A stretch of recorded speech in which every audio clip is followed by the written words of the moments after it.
Please welcome back and take your seat. Let me introduce Dr. Hak Bin. Dr. Hak Bin is the head of Emerging Asia Economics, Bank of America Merrill Lynch. He joined Bank of America Merrill Lynch Asia Pacific Economics Research Team in September 2010.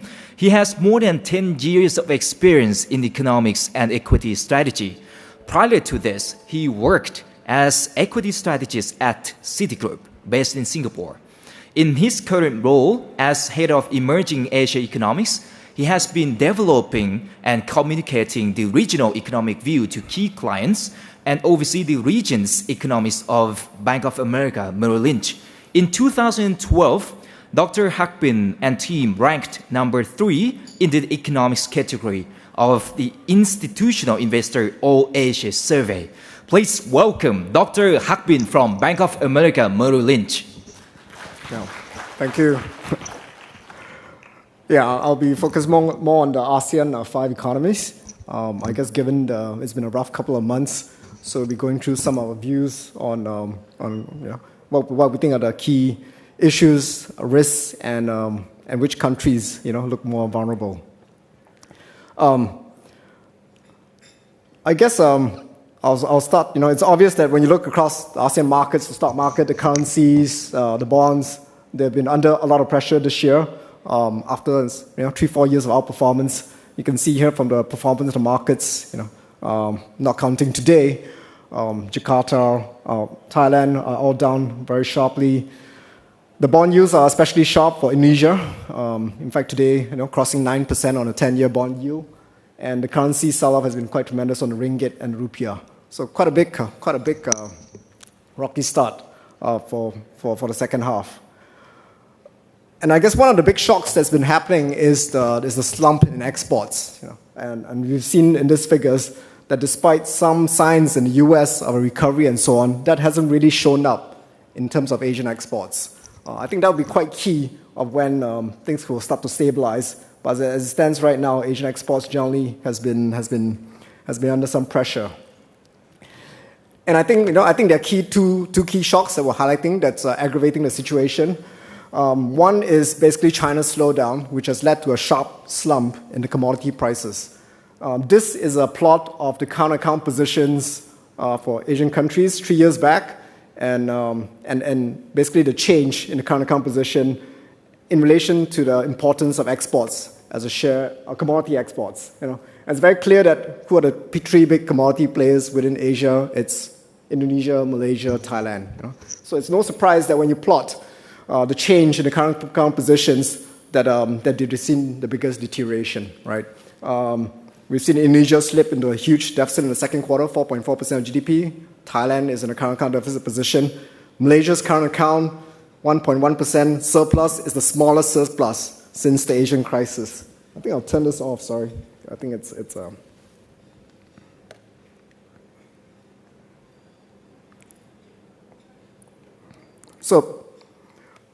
So this is interesting because I think when you look at the second quarter GDP data, there's a bit of a divergence between the commodity guys and the ones that are non-commodity. Basically, growth in Korea, Singapore, Taiwan, kind of surprised on the upside. So there's a bit of a divergence between the manufacturing exporters versus the commodity exporters, whereas we've seen downside surprises from Indonesia, Thailand, technical recession, Malaysia's GDP growth as well, very weak in the second quarter. So this is something, and it's consistent with this commodity boom story. I mean, another way to look at it is basically, when you look at a chart for Indonesia's current account deficit position, Indonesia has been benefiting from a 7-year boom, essentially, where coal prices went through the roof, palm oil prices and so on. So we had a comfortable current account position for 7 years that drove growth closer to 7%, and basically handsome surpluses, handsome stock market gains. And then suddenly in the last 2 years, we've seen a huge collapse, right? No surprise, coinciding with a 70% collapse in coal prices, for example. Coal is the largest export commodity item for Indonesia, about 15% of exports. Palm oil, the third largest commodity item for Indonesia, 5% of exports, has plunged about 40%. So we've seen this significant deterioration. And I guess in our view, that's that's a permanent in terms of trade shock. That's not going to go away because we don't believe that China is going to come back to the rescue, introduce some great stimulus, and ramp up commodity prices that they did in 2008. So for us, this will result in a permanent exchange rate depreciation of the rupiah, which is required before some improvement. So that's sort of the Indonesia case. We've seen the rupiah come under tremendous pressure. Today I think it was touching 11,500. And I guess compounding that issue that we just spoke about is that a lot of countries in ASEAN in particular have fuel subsidies, right? Thailand has diesel subsidies, but Indonesia's fuel subsidies are very large. At one point, it's about almost 4% of GDP. Malaysia's fuel subsidies is about approaching 3% of GDP. And if they didn't hike on late June, the 44% increase in fuel prices, the fiscal deficit could have gone to about 4.5% of GDP, right? So that forced the Indonesian government to react because there is a constitutional limit in Indonesia that the fiscal deficit cannot exceed 3% of GDP. So we've seen that adjustment, and that hopefully will bring the fiscal deficit below that constitutional limit of 3%. The revised budget has it about 2.5%. Right? But this introduced another issue because now there's a tremendous inflation shock in Indonesia. The last reading was 8.6%. We'll get the next inflation reading for August in a week's time. But it looks like the markets are betting on a 9% reading. The BI was guarding for a lower reading, but it looks as if the inflation surprise is on the upside again, which I think will again force the Bank of Indonesia to tighten more aggressively going forward. So that's the kind of situation. Again, how is the fuel subsidies in this country related to the current account deficit? Well, because you keep gasoline prices artificially low, people don't respond. And essentially the oil imports for Indonesia, which is the red line, has been going up the roof as you sell more cars and so on, and eating up, in some sense, the export revenue that's possible. Right? So the oil deficit has been swelling up for these countries.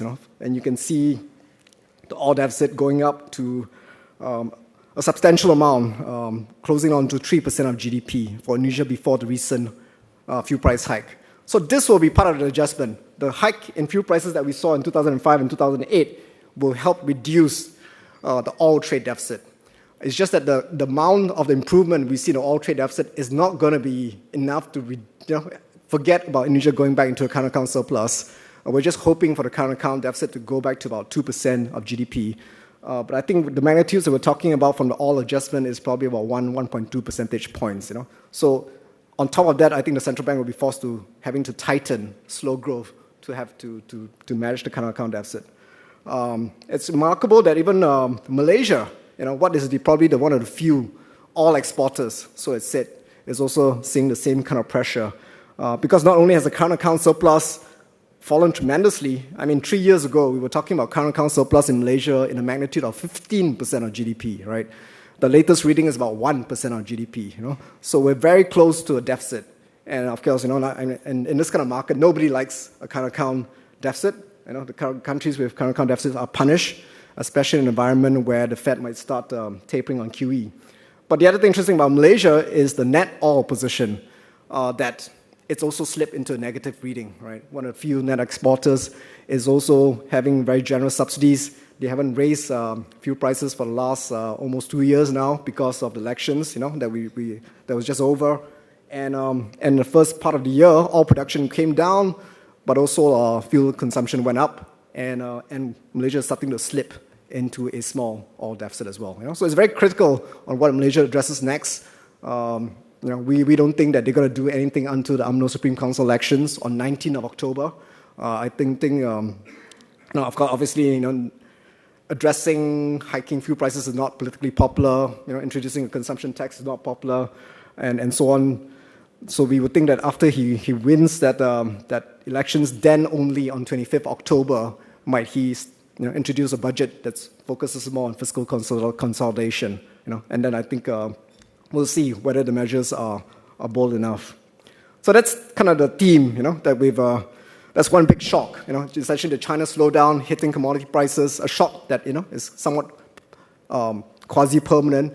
They may stay for a while, and depending on your views about China, you can talk a good view, or you start worrying if you believe that China's headed for a harder landing. The second shock is this fear about QE tapering. So, I guess we do a very simple exercise. We just went back to the balance of payments data for all the countries in Asia, and we asked who really has benefited from QE flows in the last 3-4 years. Who has seen the biggest portfolio inflows? And when you go through the countries, you look at Singapore, Korea, Taiwan, India, and also the Southeast Asian countries, you're basically going to conclude that the 4 ASEAN countries saw the biggest portfolio flows. And they are essentially the blue line, which is Indonesia, red line, which is Malaysia. So, Indonesia has a pretty steady cumulative foreign portfolio flows that comes in. Even pre-QE was pretty steady. So I think you can argue that it's driven by both, pull factors and push factors. Malaysia, the red line, a lot more volatile because the 2008 episode coincided with a shock election result where, if you recall, the Barisan Nasional, the incumbent party, actually lost the 2/3 control of parliament. But subsequently, it went even more dramatically. In fact, the steepness of Malaysia's inflows was even sharper than Indonesia, largely into the bond market, not so much the equities. The black line is actually Thailand. So Thailand pre-QE was not so great, but actually post-QE was very, very sharp in terms of flows. And then the green is Philippines. A place like Singapore is pretty flat. It's hard to argue that Singapore actually saw that much more portfolio of inflows. So that's one conclusion. If you saw a lot more inflows under the QE period with the risk of QE tapering, there's a possibility of a big unwinding that's just around the corner. We've already seen some nervousness, and QE hasn't even started. Tapering hasn't even started. This is also reflected in the bond ownership of the various markets. So the foreign ownership of, for example, the green is Malaysia, right? The foreign ownership of outstanding bonds in Malaysia went as high as almost 50%. It's down in the last few months. It's down to about 46%. Indonesia as well is the blue line. It reached about 35%. It's down to about 31%. Thailand is the light blue line. It's in the high teens. Korea is in the mid-teens. So you can sense the kind of, I suppose, vulnerability if some of this pull out. And yet, despite this recent sell down, with the spike out in bond yields, how much is left? And I think the answer is that actually not that much yet, right? I think that's the concern, that even despite the sell down, a lot of money that's been parked in these markets, we've only seen a modest amount of outflows. So to that extent, on what your views are about the U.S. Treasury yields, there could be still a lot more outflows, and the pressure could persist for longer. It doesn't help that I guess our U.S. rates view is pretty aggressive. Our U.S. rate strategist Priya is looking at the U.S. 10-year at 3% this year, but she's calling for 4% end of next year, right? So, in that kind of a condition, it's going to be quite tough, I think, for the bond markets in Southeast Asian markets.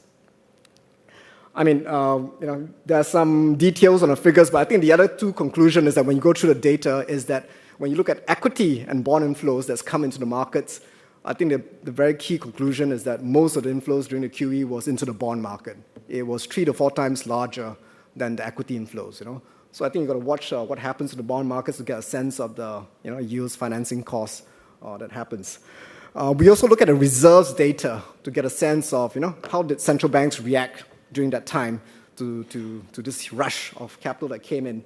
And I think the interesting conclusion is that for Indonesia, the reserves went up, but in comparison to the amount of inflows, it was like 20 billion less, for example, right? So whereas a place like Philippines, there was a huge amount, 27 billion of inflows, but the reserves over that period went up by 47 billion, right? So Philippines, for example, has built up a bigger amount of reserves to deal with any capital outflows.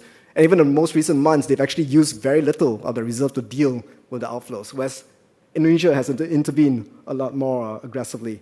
For Thailand, it's a comparable. The amount of inflows that came about coincided with almost the same increase in the reserve numbers. Right? So which is a comfort. I think we heard from assurance from Governor Prasan that the built-out of reserves gives you as an insurance against the threat of outflows and gives you a lot more flexibility in dealing with the pressure on the currency. I guess on the side is Japan's QE and how this matters. I guess we see Japan as having 3 channels of transmission. One is this just straight yen depreciation. Second is if you believe that Japan is actually going to reflate, and succeed in about 1 or 2 years' time to grow at a 2-3%.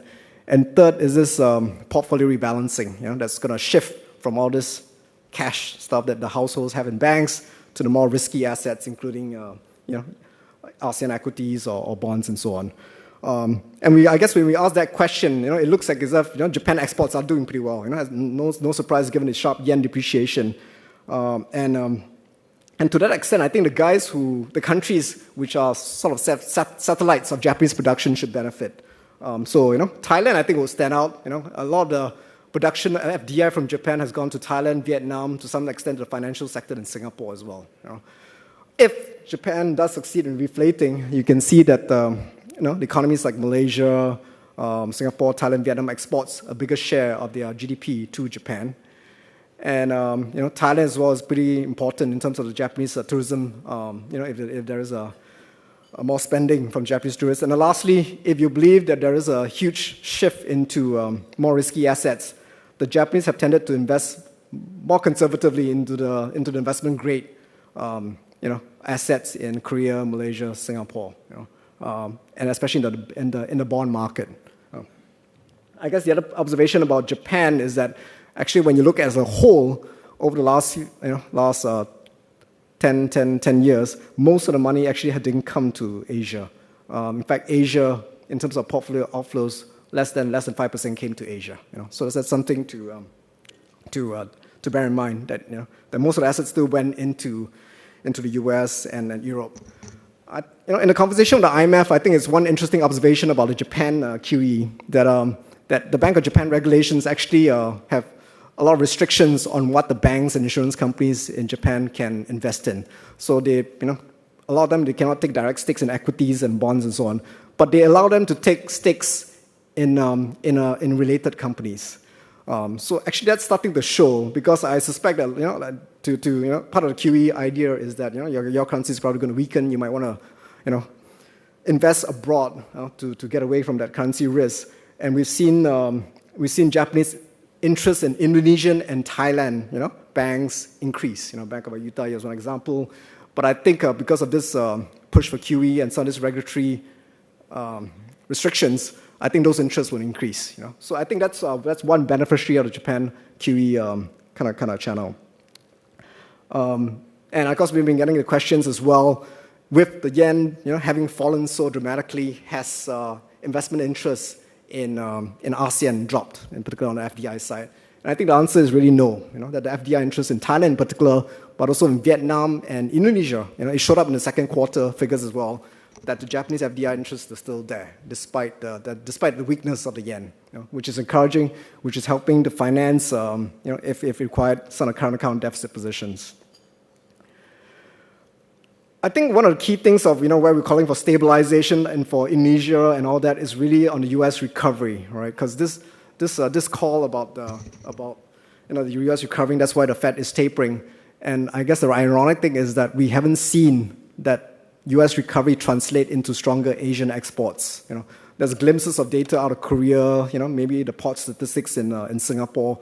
But as a whole, we haven't seen much of that. And in large part, the recovery in the U.S. is driven by a housing recovery. Construction hasn't really translated into retail sales being very strong, imports of capital and equipment very strong. So we hope that by next year, that will be a lot more visible, hopefully by late fourth quarter, actually. Our U.S. team is, so I would look at the import growth numbers from the U.S. The U.S. import growth is only 2%, right? It's kind of running below GDP growth. But our U.S. team is forecasting 6% for next year. So it's hard to believe that if the U.S. does get closer to 3% growth, that wouldn't translate to Asian exports, that would help, that would help with the current account positions and hopefully as well stabilize the Asian currencies. But that's something we're still watching for. So, I mean, one way we've been thinking about it, this is who wins, who loses in Asia. If one scenario is that China is on a slower growth path, the signals from the Chinese government is that it's willing to accept a slower rate of growth. It's not going to introduce any great stimulus, whereas the U.S. is recovering. The winners, the beneficiaries of a U.S. recovery is different from the beneficiaries of a China recovery, right? The beneficiaries of a China recovery are the commodity guys, the likes of Indonesia and so on. The beneficiaries of a U.S. recovery tends to be more the manufacturing export guys, the Korea, the Singapore, Taiwan. So you can play around with scenarios and see which ones. And that is sort of what we're seeing in the data, that the manufacturing exports are doing a lot better than the manufacturing export side. I guess our call for China, just as a backdrop, is that it's stabilizing. Our economist Ting Lu is forecasting 7.6% growth this year and next year. So he thinks that there are signs that growth has picked up from the lows, and I suppose that's sort of reflected in the recent outperformance in the markets. Some of the themes that we're looking out for are that the abolishing of the one-child policy, urbanization, some of the financial sector reforms will continue, hukou system reform, fiscal reforms, renminbi internationalization. So some of this will help ASEAN. But I think one of the, I guess you have to think about the links with China, with the rest of Asia, which we sometimes get queries with. If China does heartland, is it going to be as dramatic as what we saw in terms of the US and so on? So it's important to bear in mind that with China, the trade links are the strongest, right? Because for a number of countries in Asia, including like Thailand, China has become the largest market. That applies as well to Malaysia. That applies as well to Japan, Taiwan, Korea, Hong Kong, so a lot more in the Northeast. China has become the largest market, even though China is 8.2 trillion in terms of GDP, right? The US is actually about 16 trillion. So China is still almost just slightly more than half the US size, but it's become a major ex-market. Some of this probably overstates China's importance because a lot of it goes to China, reprocess, and re-export to Europe and the US. There's even some studies that show that as much as 40% of the trade with China is in fact intermediate, goods to be reprocessed. And then the final demand is elsewhere. But it's important to notice that the other links are actually very weak with China. Things like direct investment in ASEAN is actually very low. China actually invests very, very little. Perhaps larger for some of the Indo-China countries, perhaps a bit more noticeably for Cambodia and so on. But with the rest of ASEAN 5, it's actually quite low. Those I think throws out interesting dynamics. China FDI into Thailand, for example, is 0.1%, right? You look at a number from Japan FDI into Thailand, for example, is like 1.2%. It's 12 times larger. So it's important to just bear in mind some of these other links and the relationship between the different countries. But I think the most important event for the rest of ASEAN is actually China's demographics. I think what is interesting is that wages in China is rising dramatically, and that's having quite an impact. This is basically, I think the government has confirmed that the labor force started shrinking last year for China. So China's demographic boom is a lot smaller than what the rest of Asia went through. I think the typical demographic boom, that Singapore, Korea, Taiwan, a lot of countries went through was about 45 to 50 years. China basically had it for 30 to 35 years. And that's because of the one-child policy. The one-child policy shrunk that window, and that's why the saying that in China, they never had a chance. They basically got older before they got rich. Whereas a lot of countries at least had a chance to get rich before they got old. And I guess when you work out what implies in terms of potential growth is going to be like for China, well, our view is that China is going to be sliding towards 6% by the end of this decade. When you go through the demographics, the working age population shrinking, you basically can slice off about 0.1 to 0.2 percentage points a year. So I think that's kind of the backdrop that we should be accepting. So I guess why is this important? I guess one is just looking at in terms of the demographic divide that's going to emerge. I think the point is when we look at the last 10 years, almost all of Asia had a demographic boom, except Japan, right? Even China, Korea, everyone had a demographic dividends. Our point is for this next 10 years, that's not the case. The next 10 years, we're going to see, well, Japan is going to be shrinking, but we're going to see China's working age population shrinking. We're going to see Korea working age population shrinking. Thailand we're going to see working age population shrinking as well, according to the latest UN data, and Hong Kong and so on. So a bit of a divide between North and South. Whereas the guys who's furthest, in terms of demographic peaks, it's going to be the Philippines.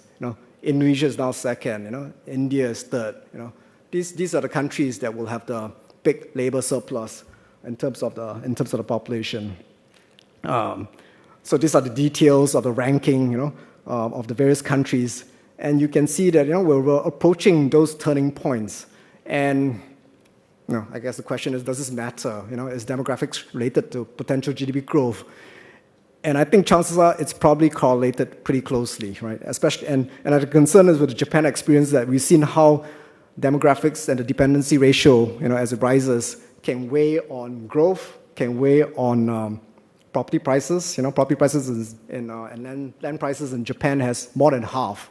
It can weigh on bond yields. At the start of the peak in Japan, bond yields was 2%. Now it's close to zero. It's interesting that when I look at Korea, in a world of QE and where the central bank has been easing rates, Korea's real estate prices are down like 6-7% from the peak in Seoul. That Korea is also starting to see some of these pressures emerge. So it's going to be an interesting time because we're going to have this big divergence across Asia, and I think it would matter. We do a very simple exercise. We just ask ourselves, who is going to see the strongest labor force growth in this coming decade, from 2013 to 2023? We don't try to do it ourselves. We go to the UN data. They're the authority on demographics. They have they have estimates of the working age population. They recently did the revisions about 3 months back, and this is the ranking. They see Philippines growing at 21%. Malaysia at 15%, Indo at 15%. Singapore is because of the immigration. Singapore will be down here if it was left to if its own citizen dynamic. But essentially, we have this divide, and then you got negative numbers for China, Thailand, Korea, Hong Kong. Thailand's an interesting case because it will be essentially the only ASEAN country to actually see the labor force, the working age population shrink. We just had a session on some of these issues, and there are already concerns about tightness in the labor market, shortage of workers, and that's why I think Thailand has to leverage on the opening up of Myanmar. Right? Thailand's a lot more open to foreign workers than say Japan or Korea. Right? In Korea, I think only 1.5% of the population is a foreigner. Similar to Japan. So Thailand can mitigate that by, I suppose, staying open to foreigners. But still, this will be a tremendous pressure, and it also raises the question of what is the potential growth for Thailand, going forward. Will it be closer to 4%, in fact, in the coming few years because of this dynamic? This is a plot of the GDP growth and the demographics, in the last decade, and I think clearly there is a pretty good correlation. In fact, the correlation is so clear when China is dropped out. China joined the world later, when it increased, and the productivity growth and the catch-up basically made the potential growth for China that much more higher than what is seen. But really, with China shrinking in terms of the labor force, the potential growth for China could be sliding down, to what is a more normal relationship. This is the stock market correlation. A weak correlation in terms of the stock markets and demographics. But I guess the other thing is the rest of Asia is really affected by China because China is the big elephant in the room. China's labor force is 900 million, population 1.3 billion. And when China joined the world, China basically depressed wages across the world. So this coincided with a lot of problems. The medium wage stagnation phenomenon in the U.S. Income inequality started rising. In part, also, companies started outsourcing the production to China. There was a horizontal labor supply curve that seemed infinite at that time. But now, this is the wage rate for China, right? China's wages are rising at about 20% a year. Sure, ASEAN growth rates wage has been rising, but they've been rising in the low teens. So, I think 5-10 years ago, you read a lot of this news, China was eating everybody's lunch, right? Everybody was fearful that, ASEAN will be marginalized and ASEAN will lose out. And what has happened suddenly is that you hear more stories about labor shortages on the coastal areas in China. Some production is even shifting back to the US, coming back to ASEAN. So I think that's quite a key difference. What also means that the labor supply curve for China has turned vertical, that the wage pressures has become more intense. This is not going to go away. It's partly structural. And we see that in terms of FDI behavior, right? Because for 5-10 years ago, this is China FDI, and this is a stacked up of ASEAN FDI. And you can see, I remember Singapore having a bit of a self-searching episode in this part of the time because, FDI was starting to dry up. Growth was all very much focused on China. And then suddenly, in the last few years, FDI has just surged within ASEAN.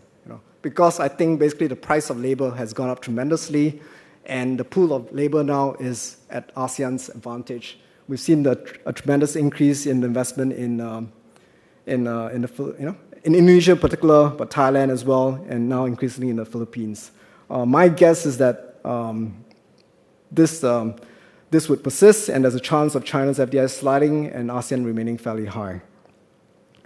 I guess related to this, it doesn't help that the China-Japan relationship is not at its best. The tension since the middle of last year when, the riots happened, the Japanese shops in China was some burning and so on with the dispute over the islands. So Japan's shift towards and away from China is very obvious. Right? This is the red line now, Japan FDI into ASEAN. It's been rising, whereas I think the investment in China will probably remain pretty flat. So I don't think this political issue is going away, and some of those countries are beneficiaries. Which countries does Japan like best? Well, I think when you look at FDI data, it's very obvious it's Thailand, number one. Second, Vietnam. It looks to be a very popular country now. But the surprising one is the third would be Indonesia. Indonesia from Japan FDI up 30-40% this year. In fact, the second quarter data for Indonesia, there was one bright spot. Besides the current account deficit balloon, the single services deficit balloon, the income deficit balloon. But on the capital account for Indonesia, the FDI still went up, which is encouraging.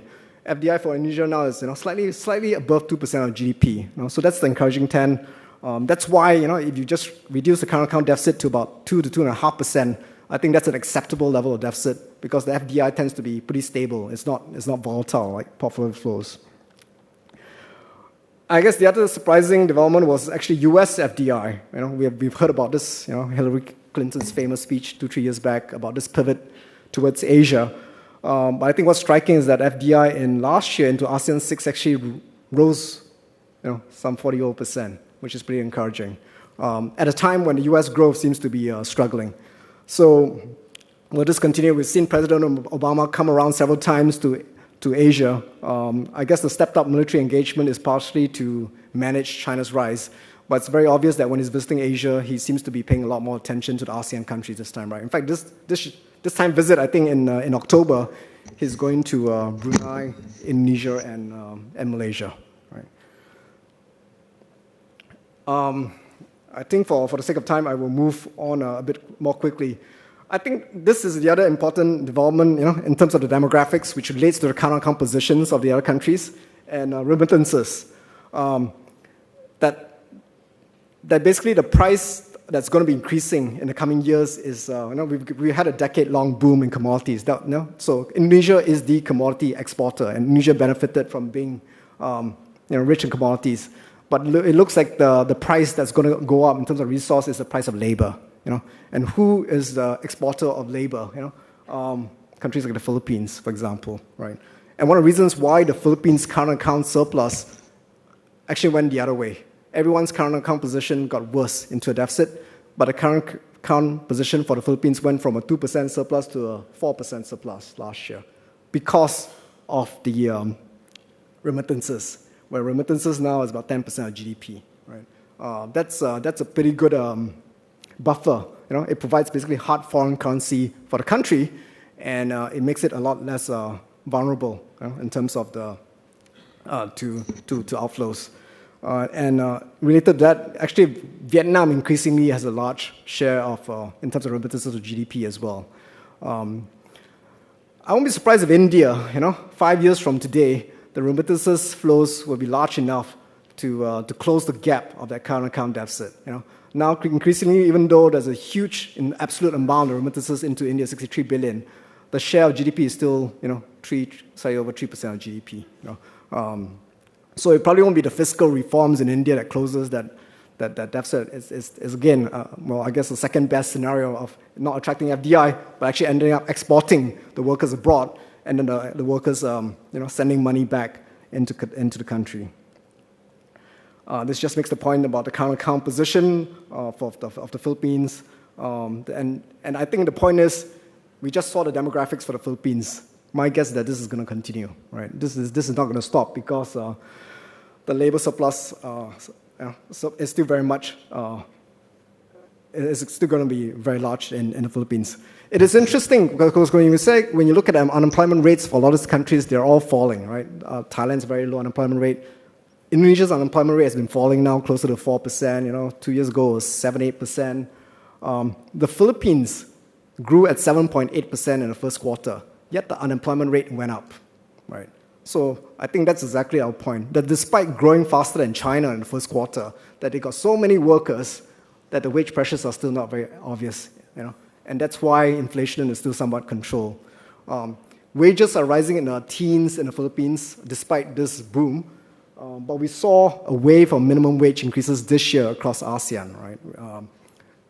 The most obvious is Jakarta. Minimum wages went up 44%, on average 20 to 30% across a lot of provinces. Minimum wages went up 30% in Thailand.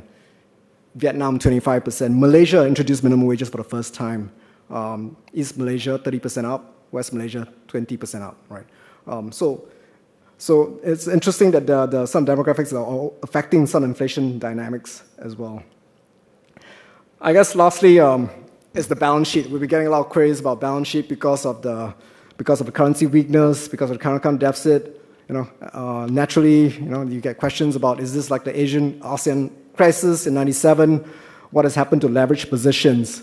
So this is like a summary. I know it's hard to read without binoculars, but I guess I'll make several points. One is that when you look at the public debt leverage levels of Indonesia and the Philippines, they've really gone down dramatically over the decade. So like Indonesia's, and that's why I don't think it's like the Asian crisis. It's not going to be a leverage or a banking crisis. It may be a balance of payments crisis. Indonesia's public debt is 24% of GDP. It's gone down. You go back to '97, it was as high as 70% of GDP. It was closer to Greece. It's come down a lot. Foreign currency debt has gone down to 13% of GDP. You don't have the kind of foreign currency exposure. External debt, 28%. Same with the Philippines. There's been general deleveraging on the public debt side, and also on the foreign currency debt side. We've heard a lot of noises about Thailand's household debt. At the last panel discussion, we heard about this number. The BOT released 77%, and I guess this sort of stands out for Thailand. Racing up from 5-6 years ago from 48% to 77%. 77% is comparable to the household debt ratios in Singapore, Hong Kong. Is this a worry?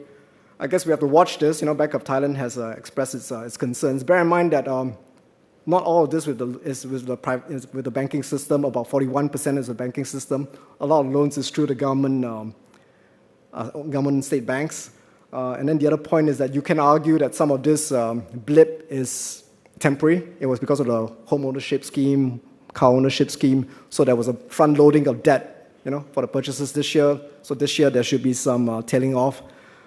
There's also some argument that this is also mixed up with investment loans, right? These are some of family business borrowing for the farmers and so on. So, but still, I guess the rate of increase is somewhat of a concern.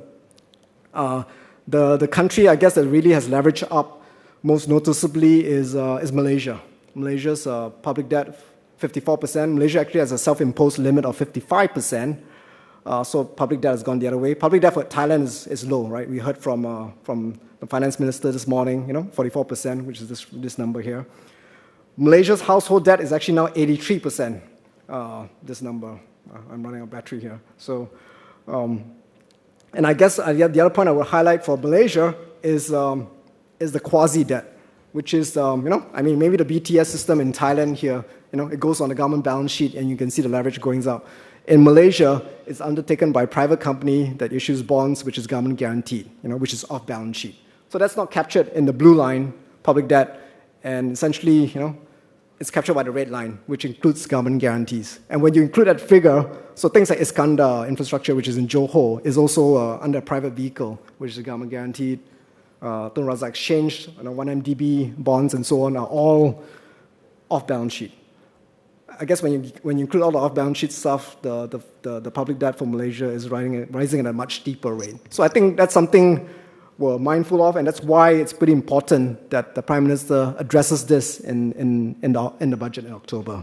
And that's why the Fitch essentially gave a negative watch in terms of ratings for Malaysia.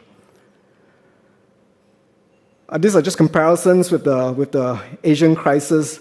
If you go back, the other important, interesting thing about the Asian crisis was the foreign currency leverage, right? If you recap, 15 years ago, there was this huge amount of borrowings in foreign currency because they were cheap, right? Just like U.S. interest rates were very low, but then the banks lended in the local currency.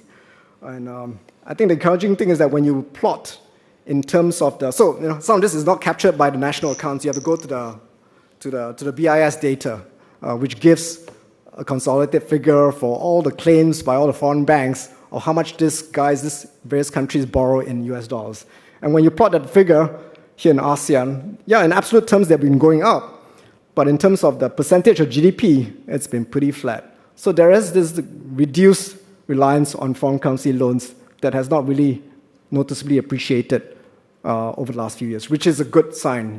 There's been a lot of concerns. I've been getting a lot of concerns about Indonesia in particular, because there were signs that certain corporates had borrowed heavily in US dollars. So the other thing is about corporate leverage. Corporate leverage generally has been rising across Asia. It's been driven in large part by China in more recent years as well. But ASEAN has also picked up here. I guess the next chart will show for ASEAN. So I think we've heard about the lessons from the Asian crisis. So generally, corporates in ASEAN has been pretty conservative. If you extended this line to the Asian crisis, it'll be somewhere like 80%. It's come down. And then in 2008, 2009, it kind of bottomed out. And the last 3-4 years, it's been kind of going up again. Not to the levels that we saw pre-Asian crisis, but they've gone up about 10 percentage points. So some signs of leverage up, but I don't think to the levels that are totally worrying. There's been also some switching. What's important since the Asian crisis is the development of the bond market. So the risk has been taken off, in some sense, away from banks. So we've seen this in particular for Thailand. If you look at the corporate leverage and you divide it into the part that comes from the banking system and the part that comes from bonds, you can see that the corporate loans as a share of GDP for the banks have actually dropped. But the risk has been shifted to the bond market. Right?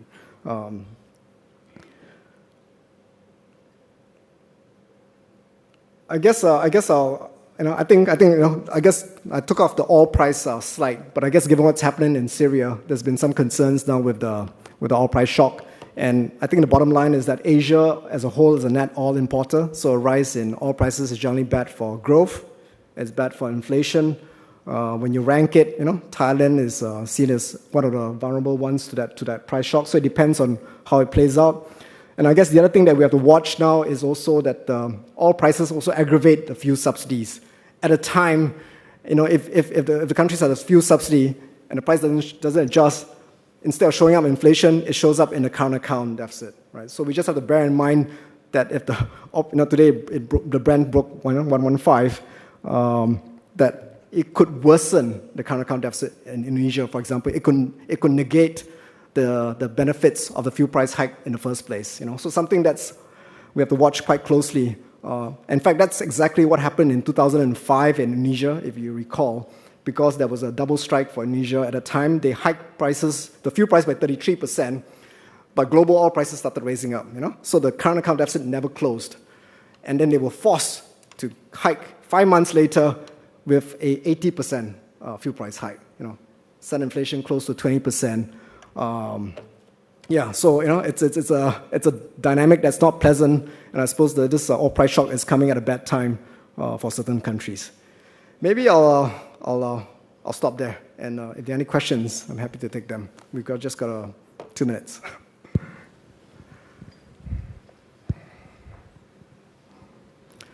If there's any question in the house, do raise your hand. We'll bring a microphone to you. Yep, coming over.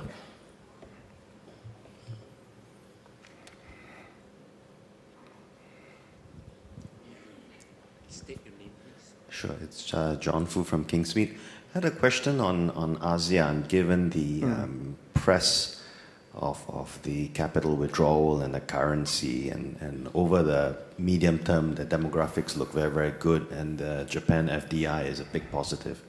Over the short term, let's say the 6 to 12 months, given tapering is coming, what's your bear case for ASEAN? I mean, how bad can things get in terms of currencies and capital flight? I guess if you really want to draw up a bear case, you can see that the currency could still be vulnerable. Take for example for Indonesia. I'm looking for signs of stabilization in inflation, in the current account deficit, and in the reserves data. Right.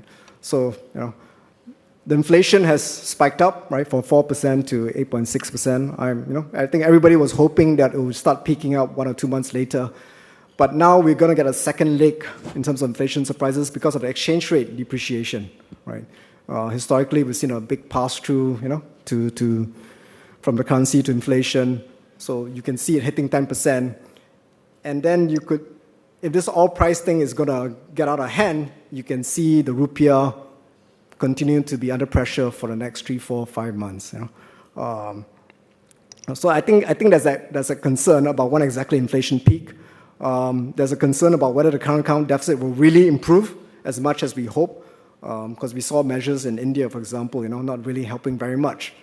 Current account deficit was 4.4% in the second quarter. The central bank is actually pretty optimistic that it will fall to below 3% to 2.7% by the third quarter. We're not so optimistic. We think it will have a small impact. There will be some impact. But chances are, will markets be sympathetic to a current account deficit that's closer to 3.3, 3.5% of GDP? Probably not if the Fed is really going to start tapering in the coming months. So our guess is that it's still going to be pretty rough, probably for the duration for the next 3 to 6 months. And the worst kind of scenario is that the Fed tapers, but the U.S. growth recovery is actually pretty weak, right? The hope is that the Fed is tapering on the precondition that growth actually turns out to be all right, which should help Asian growth, which should help Asian exports, which should help the current account positions of some of these countries, and which also stabilize the currencies. So I guess the worst case is that if there is a mistake in judgment of premature QE tapering, exactly at the wrong time. So far we have very little evidence that the U.S. recovery is translating into stronger Asian exports. I think that's a concern on my side. And again, aggravating with that is that the policy options for certain countries is being constrained. I think obviously Indonesia stands out, right? In Thailand, you don't have an inflation issue, right? So you don't have to react in terms of, and you can let exchange rate adjust. But in Indonesia, inflation is sky high. So at a time of slowing growth, Indonesia has to tighten, right? And that will aggravate the slowdown. In Malaysia, we see that constraint on the fiscal side. Public debt is high and rising, and it's very clear that the rating agencies are not happy. So at a time when growth is slowing, they may actually have to deduce new taxes, the consumption tax, a hike in fuel prices, talking about property tax, which is, again, negative for growth. So I think sort of constraints also has to be seen in some of these countries. Hope that helps, John. Thanks. Okay, I think I'll call it there. Thank you. Thanks.